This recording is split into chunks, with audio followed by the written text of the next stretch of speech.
아멘, 할렐루야. 여러분, 성경은 우리 세대뿐 아니라 이전 세대에도 그리고 다음 세대에도 영원한 진리라는 것을 여러분들이 믿으시기를 바랍니다. 그리고 그런 진리가 선포되는 교회에 저와 여러분이 앉아 있는 거예요. 그 진리의 권위 아래 앉아 있는 거예요. 그러니까 이것이 얼마나 놀랍고 복된 일인가, 이것을 여러분들이 늘 기억하며 예배를 사랑하고 또 이 예배 시간에 여러분들이 소중히 여기시고 좀 집중하고 그래서 하나님의 은혜를 입고 내려가시길 바랍니다. 여러분, 흘러가는 이 말씀이 나중에 여러분의 인생을 좌우하게 될 것입니다. 그리고 매주 들려져서 하찮게 여겨지는 이 말씀이 여러분이 죽을 것 같은 삶의 현장에서 여러분의 생명을 구하는 말씀이 될 것입니다. 그래서 이 짧은 시간이잖아요.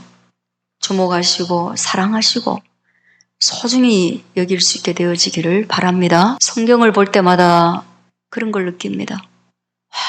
참 이 사복음서의 말씀은 이 네 가지 이 복음서만 하여도 우리 인생 전체를 다 말씀하고 있구나. 정말 우리에게 더 무엇이 필요할까? 그런데도 불구하고 주님이 구약도 주시고 또 사도들의 말씀도 주셔서 우리로 하여금 더 깊이 깨닫게 하시고 그 말씀을 깨닫는 그 풍요로운 은혜를 경험하게 하시니 얼마나 좋은가. 이 좋은 것을 우리 세대가 정말 깊이 깨닫고 거기에 헌신할 뿐 아니라 다음 세대에게도 이것이 연결되어야 하겠다. 그런 마음을 먹는 것이에요.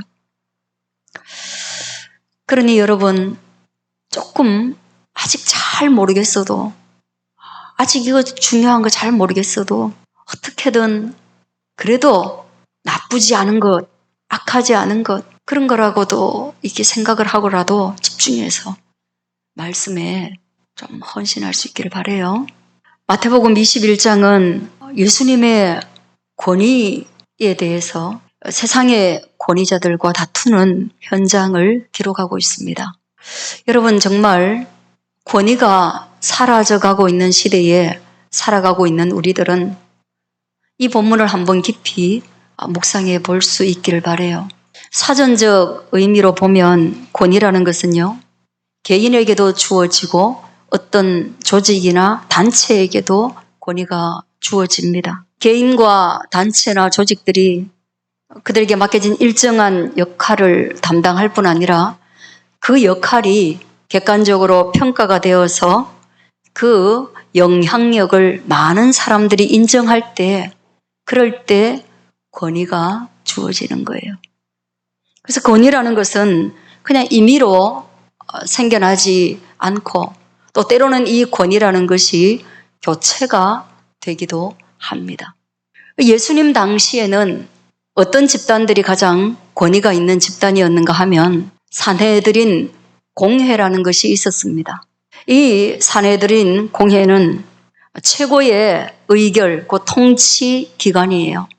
이건 어디에서부터 유래하여서 출발되었냐 하면 출애굽하여가지고 모세가 이스라엘 백성들을 이끌고 갈 때 혼자 그거 담당 못하니까 하나님의 말씀을 따라 70인의 장로를 세웠습니다. 그렇게 해서 서로 의견을 나누고 또 재판도 나누고 이렇게 해서 한 거를 이 신약 시대에는 산헤드린, 곧 둘러 앉아 있다, 함께 둘러 앉아 있다라는 의미의 이름을 지어가지고 그걸 똑같이 따라서 회원이 그 의결하는 그 의회를 구성하는 회원이 70이고 의장이 하나가 있어가 71명 구약하고 똑같이 만들어가지고 진행을 했어요. 거기에 의장이라는 것은 제사장입니다. 제사장이 의장이에요. 그리고 70인은 어떻게 구성되느냐 하면 사두개인들, 그리고 일반인으로는 바리새인들, 그리고 서기관들, 장로들, 이렇게 해서 율법의 어떤 대명사라고 하는 70인이 이 역할을 감당했고 그들에게 백성은 권위를 부여했습니다. 성전의 치안도 그들이 담당했습니다. 그런데 그런 부여된 권위자들이 운영하는 성전에서 예수님이 뭘 하셨어요? 상을 엎으시고 채찍을 휘두르셨어요. 그러면서 그들의 권위가 강도요, 강탈한 권위라고 말했습니다. 백성에게 추앙받아가지고 세워진 권위를 예수님은 반대로 너 도적질하고 빼앗은 권위야, 이렇게 말한 거죠. 예수님은 그들이 무엇을 빼앗았고 무엇을 도둑질했다고 말하고 있습니까? 그는 하나님의 권위를 그들이 빼앗았다는 거예요.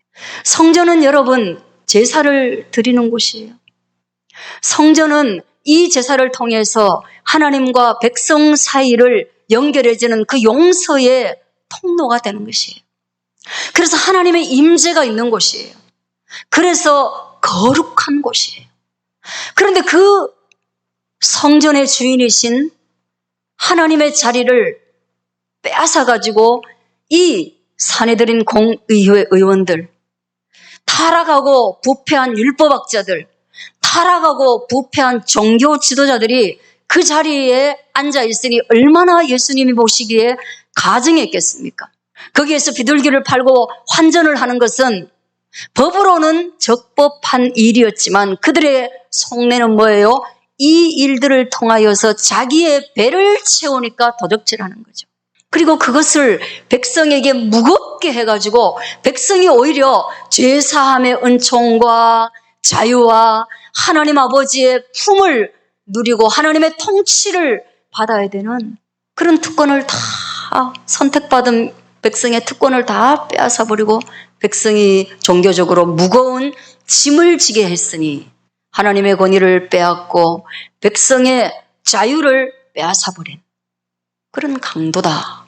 여러분 부글부글하죠?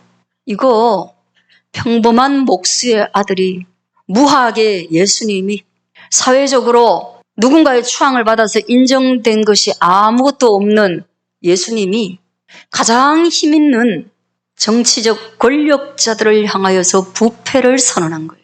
그러니까 이 사람들이 죽이고 싶어요. 왜? 속내를 들켰어요. 여러분, 숨기고 감추고 포장했던 위선을 들켰을 때 어떻게 하겠습니까? 제거해야 되는 거예요. 오늘날 같이 광명한 시대에도요, 정치인들의 정책 방향에 대해서 속내를 밝혀버리고 옳은 말을 하면 그들은 끊임없이 감시받아요. 제재받아요. 그리고 어떻게 합니까? 그냥 함부로 그 사람들을 법으로 구속하거나 어떻게 할 수 없으니 그들의 뒷조사를 통해서 탈세하고 사돈의 팔촌까지 잘못한 것들을 끄집어내가지고 여론의 방향을 바꿔버리고 어떻게든 못하게 만들어요. 그들도 그 마음을 품은 거예요. 그래서 예수님 앞에 나아가서 질문합니다. 야, 너 도대체 무슨 권위로 이런 일을 하고 있느냐? 네가 무슨 권위로 이런 일을 하느냐? 또 누가 이 권위를 너에게 주었느냐? 네 권위의 출처를 밝혀라. 여러분, 이 힘 있는 사람들이 솔직히 이렇게 점잖은 말로 하고 싶지 않죠. 한 번에 매장시켜버리고 싶죠. 그런데 예수님이 여론의 인기를 얻고 있었습니다. 그렇게 하기에는 벌써 예수님의 성장세가 만만치 않은 거예요. 예수님을 따르는 무리가 만만치 않은 거예요. 그 직전에 나귀를 타고 예수님께서 오실 때 많은 사람들이 환호하고 소리질러 호산나 다윗의 자손이여 우리를 구원하소서. 함부로 할 수 없는 힘이 생겨버린 거예요. 그러니까 이제 법으로, 율법으로 책 잡아서 그를 매장해야 되는데 어떤 권위로 이렇게 하느냐라는 질문을 통해서 낚으려고 하는 거죠. 예수님도 그거 모르실 리가 없죠. 예수님은 한 수 위예요. 예수님 하나님의 아들이시죠. 당연히 지혜에서도 한 수 위예요. 무학이라고 해가지고 지혜가 더 없는 건 아니에요. 지혜는 학력하고도 상관이 없어요. 즉답을 피하시고 오히려 다른 방식으로 질문을 합니다. 대답하시되 나도 한 말을 너희에게 물으리니. 질문에 답변하는 것이 아니라 오히려 질문으로 질문을 묻습니다. 오늘날도 정치인들이 많이 하는 방법이에요. 함정에 빠뜨리기 위해서는 질문을 잘해야 되죠.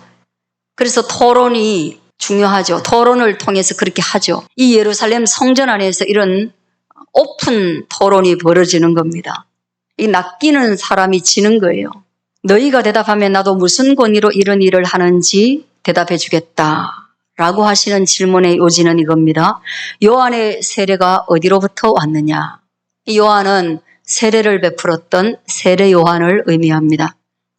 하늘로부터냐 사람으로부터냐? 요한의 세례는 하늘에서부터 왔느냐 사람으로부터 왔느냐라고 질문했고요.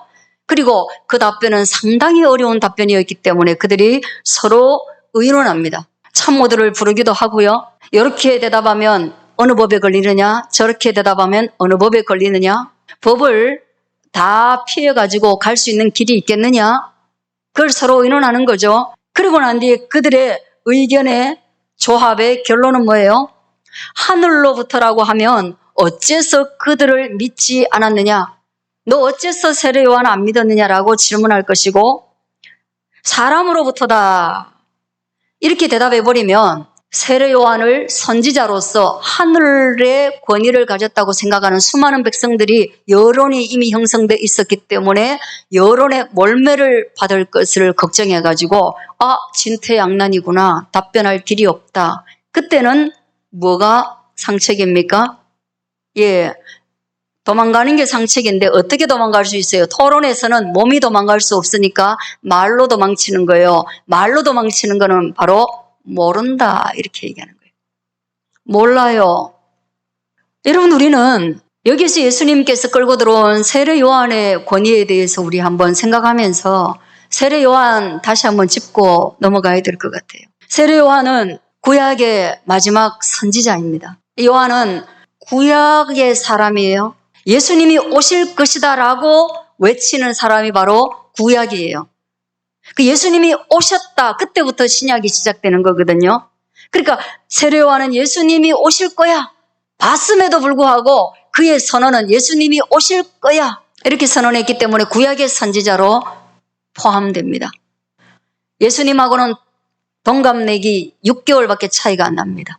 그는 예수님의 길을 예비하러 온 광야에 외치는 소리라는 별명을 가지고 있습니다. 여러분, 그는 너무나 청빈하게 살았습니다.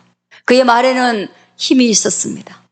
그리고 그에게도 많은 제자가 있었습니다. 이사야서에 그를 향하여서 광야에서 외치는 소리라는 예언이 이미 기록되어져 있고요. 말라기 4장에는 보라, 여호와의 크고 두려운 날이 이르기 전에 내가 선지자 엘리야를 너희에게 보내리니. 선지자 엘리야가 이미 사라진 시대인데 크고 두려운 날에 다시금 엘리야를 보낸다 그래서 세례 요한의 별명은 엘리야예요. 엘리야로 불려졌어요. 그러니까 구약 성경이 이미 예언하고 있으니까 세례 요한은 누가 보낸 존재입니까? 하늘이 보낸 존재예요. 그를 하늘이 보냈기 때문에 그가 베푼 세례는 그러면 어떤 세례입니까? 하늘의 권위가 있는 세례예요. 그리고 예수님도 세례 요한에게 세례를 받았습니다. 예수님이 요한에게 요단강에 세례를 받으러 나올 때 요한은 깜짝 놀라가지고 나는 당신을 증거하러 왔는데 나는 당신의 신들매를 매기도 감당할 수 없는, 당신하고는 견줄 수 없는 존재인데 내가 어떻게 당신에게 세례를 베풀 수 있습니까? 그런 옳은 말입니다. 그럼에도 불구하고 예수님이 아니야, 네하고 나하고의 관계성 때문에 네가 나에게 세례를 베푸는 것이 아니라 하나님의 말씀을, 하나님의 뜻을 이루기 위해서 네가 나에게 세례를 베푸는 거야. 그래서 괜찮아, 너 나에게 세례를 베풀어도 괜찮아. 그래서 이제는 허락해라. 세례를 받았습니다. 세례를 받을 때 어떤 놀라운 일이 벌어졌습니까? 하늘에서는 성령이 비둘기와 같이 임하였어요. 성령 하나님의 임재가 있었고, 그리고 하나님의 음성이 들렸습니다. 이는 내 사랑하는 자요, 내 기뻐하는 아들이라. 할렐루야. 예수님을 향한 하나님 아버지의 증언이에요. 그리고 거기 예수님이 계셨죠. 성부와 성자와 성령이 한 자리에 계신 삼위일체의 은혜가 나타난 자리가 바로 예수님의 세례의 현장이었습니다. 죄 없으시던 예수님도 그렇게 하나님의 뜻을 이루기 위해서 세례 요한에게 세례를 받았는데 하늘로부터 주어진 권위로 세례를 베푸는 것이 명확한데, 근데 이 사내들인 공예원들, 율법의 전문가라고 말하는 사람들, 제사를 주도하는 제사장 그룹들, 이들은 뭐예요? 세례 요한의 세례를 받았을까요? 받지 않았을까요? 안 받았어요. 어떻게 합니까? 그거 나오잖아요. 하늘로부터라 하면 어찌하여 그를 믿지 아니하였느냐? 안 믿었으니까 세례 안 받았죠. 그리고 그들은 그 강도 같은 마음은 세례 요한에게도 적용되어서 그들은 죄사함의 세례를 받아야 할 이유가 없는 존재로 자기 인식을 하고 있었어요. 왜요? 그들은 금식도 열심히 했고 11조도 열심히 했고 율법도 지켰고 율법에서 말하지 않는 장로들의 유전, 그런 관습, 더 엄격한 것들도 만들어 놓고 그것들을 다 지켜 행했기 때문에 그들은 스스로 율법에서 온전한 자라고 생각하고 있었어요. 내가 회개해야 될 것이 뭐가 있겠어? 회개하라고 말하면 불같이 화가 나는 거죠. 여러분, 종교 지도자들을 향해서, 여러분들이 저를 향해서 목사님 좀 회개하세요. 그렇게 말하면 저는 엄청 무서운 거죠. 막. 그러나 반대로 또 생각해 보면 회개하세요 하면 아니 지나내나 이런 마음도 들고 정말 회개하세요 하면 갑자기 언짢아질 수 있는 거예요. 그런데 이들은 언짢아질 수 있는 게 아니라 정말로 언짢았습니다. 회개할 게 없었거든요. 자기 자신들이 하나님처럼 되어져 있었거든요. 오직 회개할 것은 저 무지한 백성에게만 있는 거였거든요. 그래서 그들은 세례요한의 세례가 사람에게서 왔다라고 생각했는데 주변을 둘러보니까 요한에 대한 신뢰도가 굉장히 높고 그가 또 옳은 말을 해서 동생의 아내와 결혼을 해서 도덕적 순결을 무너뜨린 분봉왕 헤롯을 지적했다가 그 미움을 사서 목베임 당해서 죽었잖아요. 백성은 마음이 어떻겠어요? 억울하게 죽었다고 생각하지 않았겠습니까? 말은 할 수 없지만 동정과 분노와 그 속으로 정의감을 삭히고 독재 아래 있다고 생각하지 않았겠습니까? 그래서 사람에게 왔다라는 말도 할 수가 없었다는 거예요.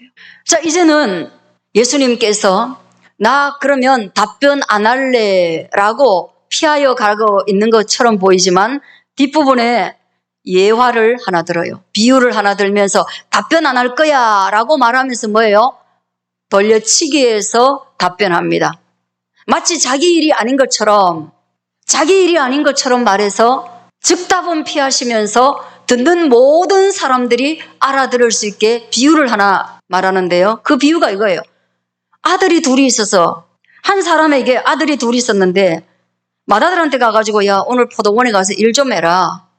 그랬더니만 이 아들이 아버지 제가 가서 일할게요 해놓고 나중에 알아보니까 안 갔어.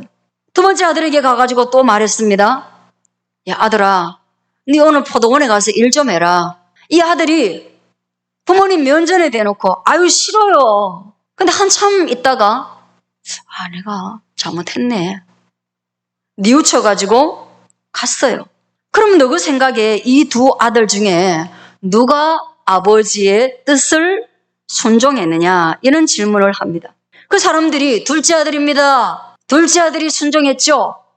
라고 답을 하니까 예수님이 내가 진실로 너희에게 말하는데 세리와 창녀들이 갑자기 아들 얘기하다가 세리와 창녀들이 너희보다 먼저 하나님의 나라에 들어가게 될 거야. 그리고 뒤에 또다시 요약해 줍니다. 요한이 의의 도로 너희에게 왔거늘 너희는 그를 믿지 아니하였으되 세리와 창녀는 믿었다. 너희는 이것을 보고도 끝내 뉘우쳐 믿지 않는다. 통쾌하게 깠어요.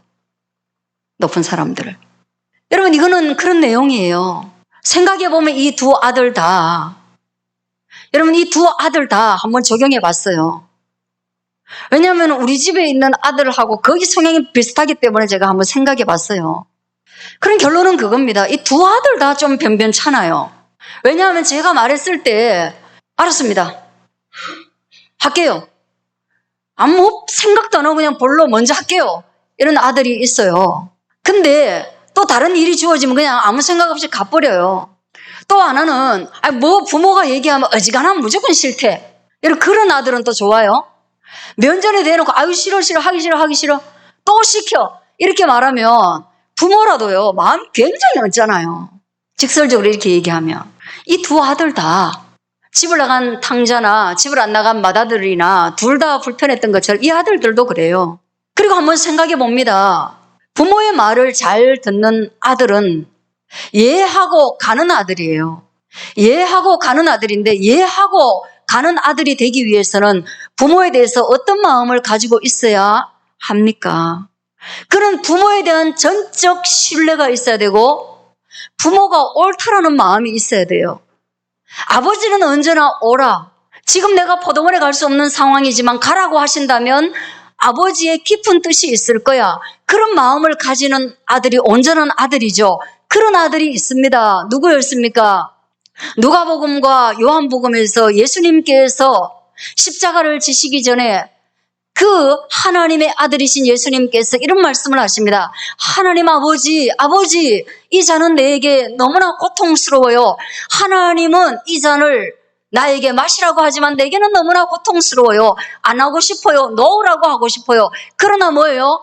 아버지, 나의 뜻대로 하지 말고 아버지의 원대로 되기를 원합니다. 할렐루야. 예수님이 지혜가 모자랍니까? 판단 능력이 모자랍니까? 아버지보다 요즘은 내가 더 잘 알아 하는 아들들이 많은데 예수님 거기에 모자랄 거 하나도 없어요. 걸릴 게 없어요. 그럼에도 불구하고 그는 아버지의 권위 아래 들어가서 아버지를 전적으로 신뢰하고 내 영혼을 아버지의 손에 의탁합니다라고 말하면서 자기 인생을 위탁했어요. 할렐루야. 이런 아들이 예수님이 찾으시는 아들이죠.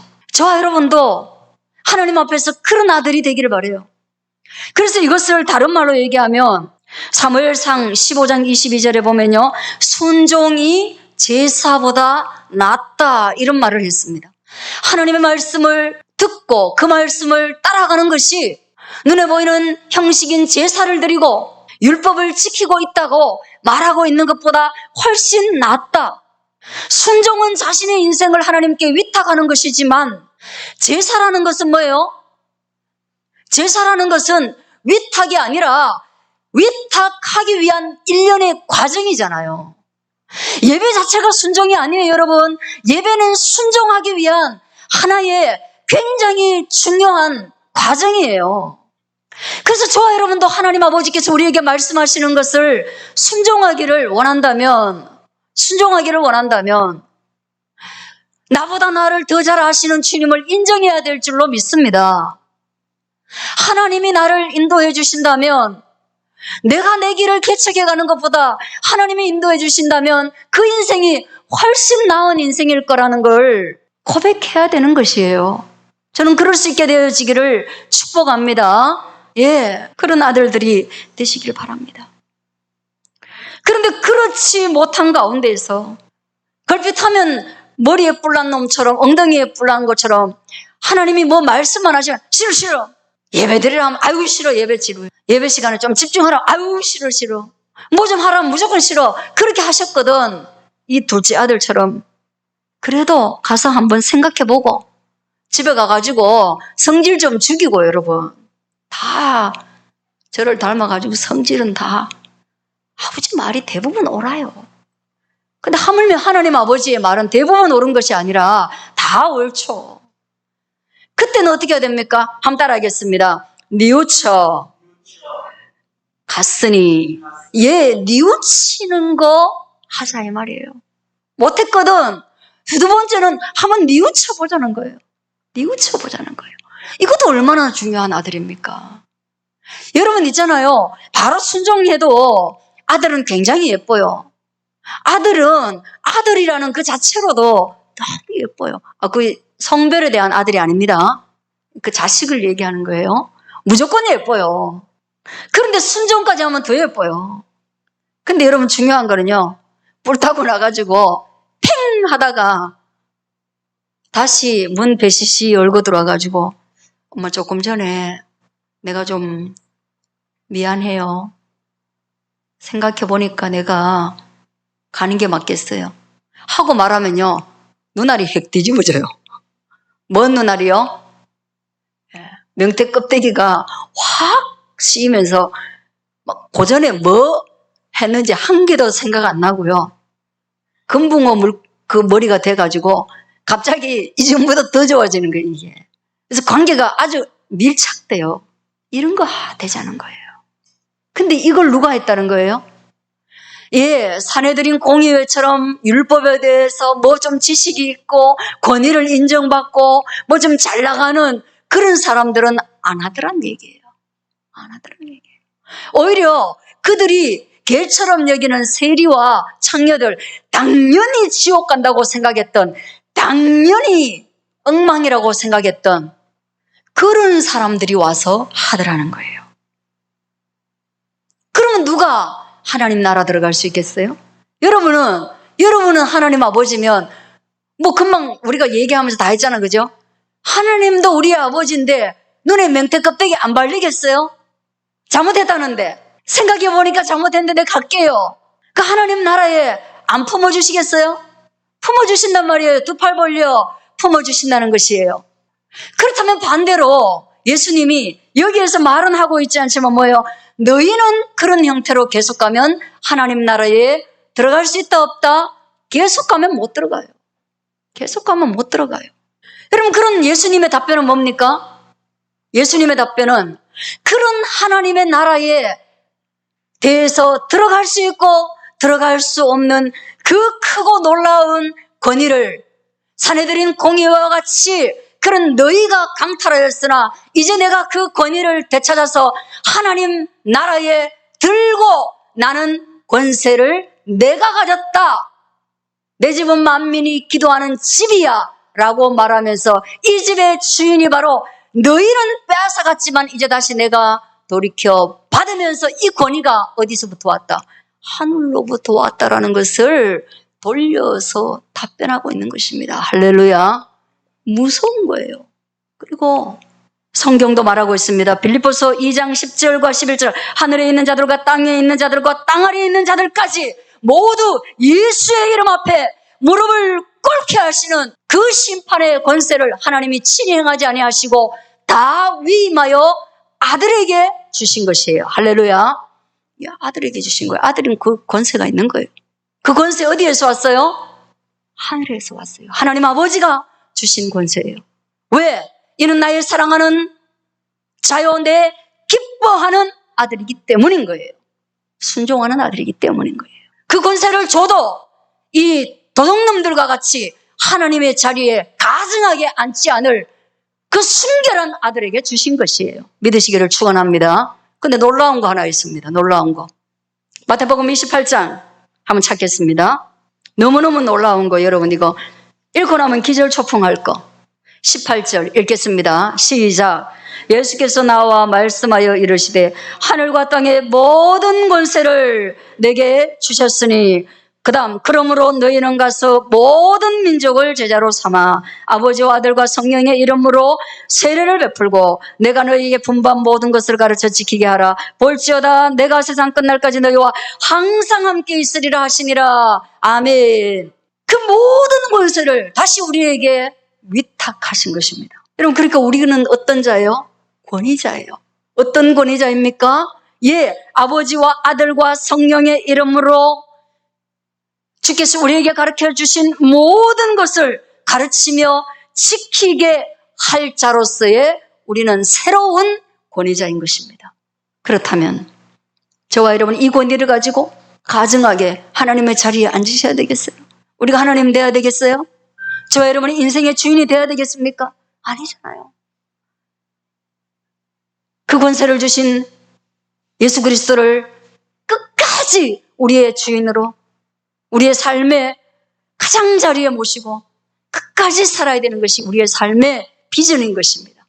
이 비전을 잊어버리지 말고 흔들리지 말고 추석에도 연휴에도 간직하고 이 비전을 가족들에게도 한번 증거하는 저와 여러분 되기를 축원합니다.